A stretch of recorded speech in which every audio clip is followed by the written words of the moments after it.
someone were to say, ask a question and say, how many times has this item not been mentioned on the council agenda or something like, those are just those, yeah, right. How many people are in this picture photograph of, my kids? I would do this in they would ask me about quizzes, and I'd say, well, look, you guys don't get it.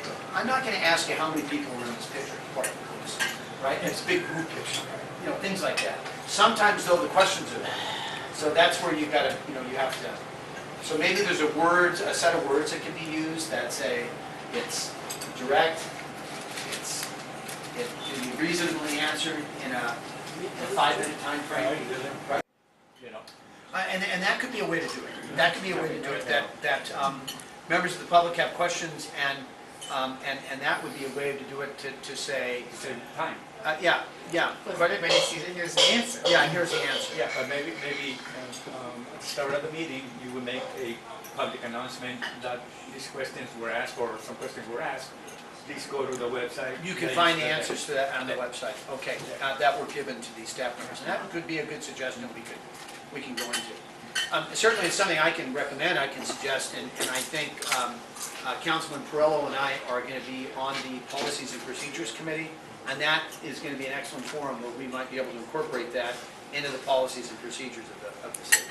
And if I could, I think generally any question that most of the public ask should be available on the city website.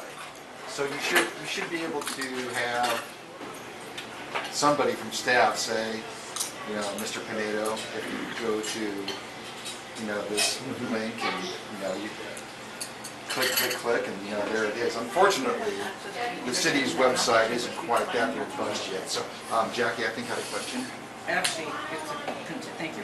Actually, it's like a continuation of what Eileen and Dan were saying.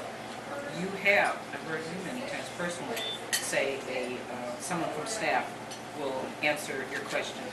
You have said that. Yeah. Not all the time, Mayor Flynn. So it's just a continuation of you with each question that is brought up. It maybe takes a couple minutes or tied in with the procedure of how to do that. You say that someone from staff will meet with you right now, outside of chambers, and I expect, and then you say something like, I expect to have a response from the staff member to get back to me as the mayor and the council regarding what the answer is. I mean, it's about saying the same thing, extending of what Dan and Nina said. But you have done many times. Yeah, I mean, I have, and but not to each person. Right. So each person needs to feel that their question was just as important as someone else. Yeah, you're right. And one of the other things that came up recently is that Councilman Perillo wanted to follow up with a member of the public and ask questions, right?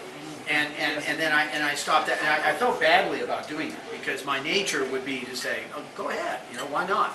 And I didn't even like being in that position to say to a fellow colleague, that's not what we're going to do, because again, that back and forth thing, and again, whether it's the Brown Act, it takes time. There's decorum. Things can descend very quickly into a chaotic situation, and we've kind of seen that sometimes. But I also equally see sometimes the restrictive nature of council meetings, where it's frustrating that, again, we've always heard, Shirley has said this, many people have said this, why does the applicant get unlimited time and members of the public?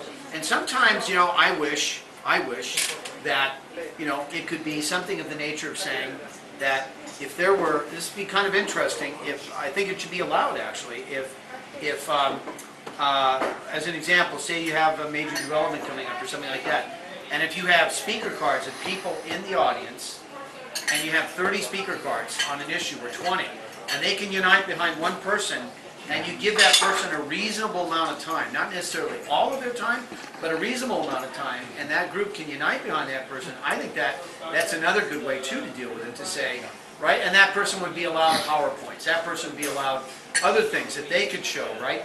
Then it's a more of an equal playing field. It's a little bit of divide and conquer the way it is now, because you have everybody splintered, everybody gets 3 minutes. The applicant doesn't have to say everything. You know how hard it is sometimes for many of us to say things in 3 minutes, so, right? Students at school think 3 minutes is 30, right? But for adults and people who are used to public speaking, 3 minutes is a short amount.